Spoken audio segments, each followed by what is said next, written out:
Hey, good day, YouTubers. This is Basketball Enthusiast back once again for another episode. We're going to talk about two different topics today: free agents and who the Lakers should be picked or thinking about choosing for the next season, and also if the Lakers would have traded for DeMar DeRozan, excuse me. Okay, Basketball Enthusiast, over to you. With free agency coming up, the the Lakers should go back to the formula that helped them win the championship, which was they had a lot of 3-and-D guys, which are guys who shoot the three and play defense. So with that being said, one of the guys I was thinking about particularly is Pat Connaughton, who's on the Milwaukee Bucks. Pat Connaughton, I saw in the video the other day on I think it's called JSM. It talks about basketball, and the guy was suggesting free agents that the Lakers should keep their eyes on, and he was saying Pat Connaughton. And I was thinking to myself, well, why would Pat Connaughton want to leave the Bucks for the Lakers? And the guy had said in the video he was saying that Pat Connaughton has a player option. That's number one. Number two, with that player option, he could pick it up and stay with them, or he could become a free agent. But what he was basically saying is the Bucks are a team that's under the luxury tax. So if the Bucks owner decides not to pay Pat Connaughton and let him leave the same way he did PJ Tucker, um, then he would be obviously he'd be a free agent. And I was thinking for Laker fans who a lot of them miss Alex Caruso, myself included. Pat Connaughton would be an excellent Alex Caruso replacement. He does a lot of the stuff Alex does. He plays defense. He shoots the three. He hustles for loose balls, and Pat Connaughton would know his role on the Lakers. He wouldn't be a guy demanding, "Oh, LeBron, let me shoot the ball 20 shots or whatever." No, he's the type of guy, he knows his role, and he's going to stick to it. Now, another guy I was looking at, he's also currently on the playoff team, and his team might not keep him, and he's going to be a free agent. That is Kyle Anderson.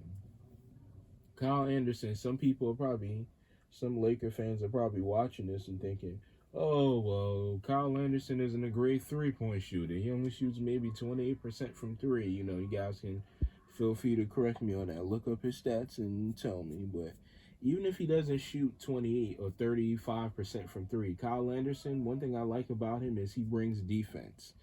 And the Lakers, they sorely missed a lot of this particular season. They had too many offensive players.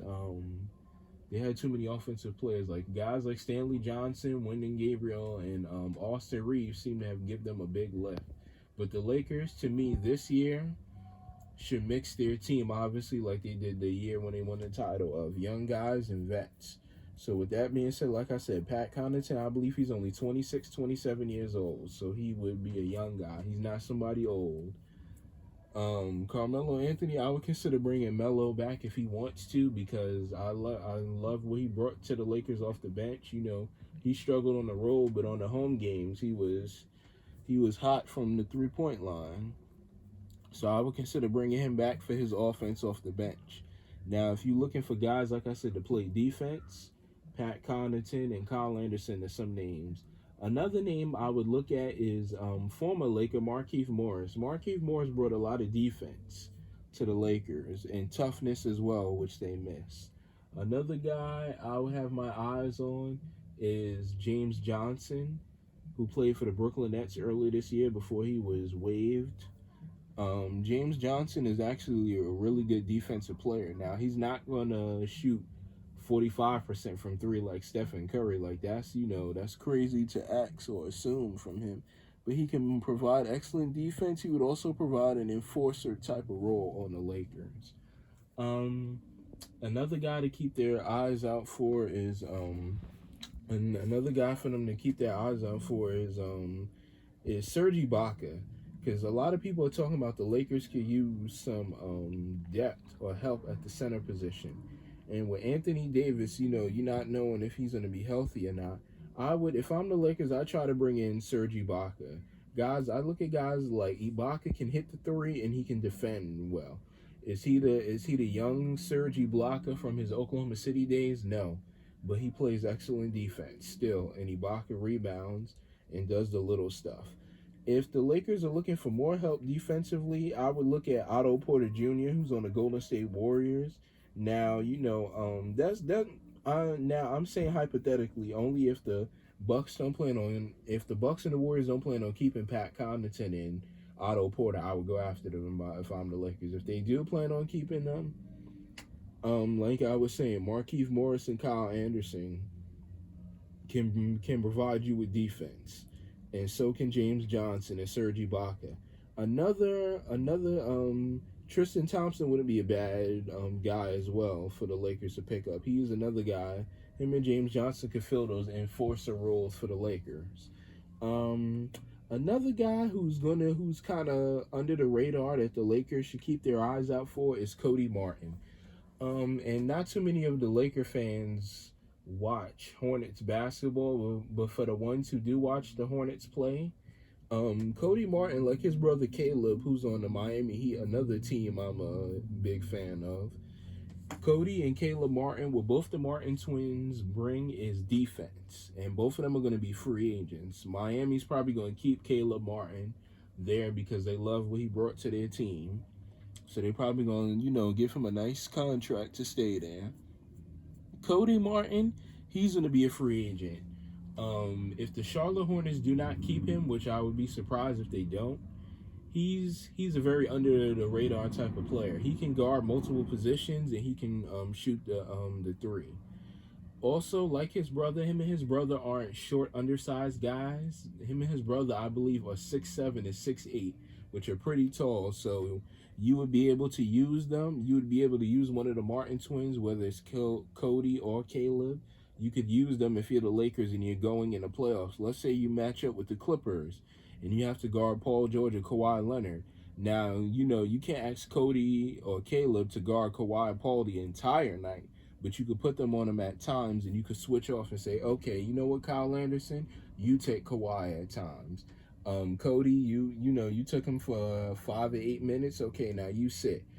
Kyle Anderson, you check into the game for us, and you can play defense. Also, James Johnson, you can guard him at times. So, those are just multiple options for the Lakers to look at. Like I said before, for Laker fans who may not have heard or just tuning in, like I said before, Cody Martin, watch a lot of his highlights on YouTube. He's a really good defender. He hustles and plays hard. Cody Martin, Pat Connaughton, I said Serge Ibaka, Markieff Morris, try to bring him back. Kyle Anderson, Patty Mills would be another good one if you're looking for somebody with offense and who can shoot. James Johnson, but as I said before, the Pat Connaughton and the Otto Porter are dependent on if their teams decide to keep them or not. I'm not sure if they do. Those are just names I threw out there for the Lakers to keep their eyes on. Okay, so let's go to the next topic. If the Lakers would have traded for DeMar DeRozan. I was listening to Laker Nation, Trevor Lane, for Laker fans who listen to his channel. Trevor Lane was saying, had the Lakers had Rob Pelinka, he said, traded for DeMar DeRozan like a lot of us wanted, myself included, it would have triggered the hard cap. And in triggering the hard cap, because the Lakers are already over the salary cap, I believe, with LeBron and Anthony Davis's contracts, and now they have the Westbrook contract. Trevor Lane, I was listening to him. He was saying triggering the hard cap would have meant it would have been tougher for the Lakers to sign guys like it was this year. Like this year, the Lakers are gonna have a lot of veteran minimum contracts, and they'll have the mid-level exception to work with. So they'll be able to, talk to vets or young guys who like Malik Monk. They feel they have an opportunity to win or put up big numbers. They'll be willing to sign with the Lakers. So Trevor Lane was saying DeMar DeRozan would have triggered the hard cap. If it triggers the hard cap, then as I said, the Lakers would have a tough time signing guys because certain vets or veteran players aren't going to take veteran minimum contracts. They're going to want the mid-level exception. It all depends on what free agent you have your eye on, because some of the guys aren't going to be willing to take that. Like for example, on the Golden State Warriors, Gary Payton II, he's the reason I didn't toss his name out or say it as a free agent is for one of the two reasons I'm about to say. Number one, I anticipate or believe the Golden State Warriors are going to try to keep him. Number two, I don't know if a veteran minimum contract is going to be enough to get Gary Payton II or Gary Payton Jr. his is going to be enough to get his attention or his agent's attention. So I think you might have to use the mid-level exception, and I'm not sure exactly how much money is on the mid-level exception. I'm going to have to look that up, but they would have to probably break that up. Okay, so that was excellent. You threw out some good points there, and that's gonna be it for this episode, this particular episode. Everybody enjoy the rest of your day. Thank you for joining us.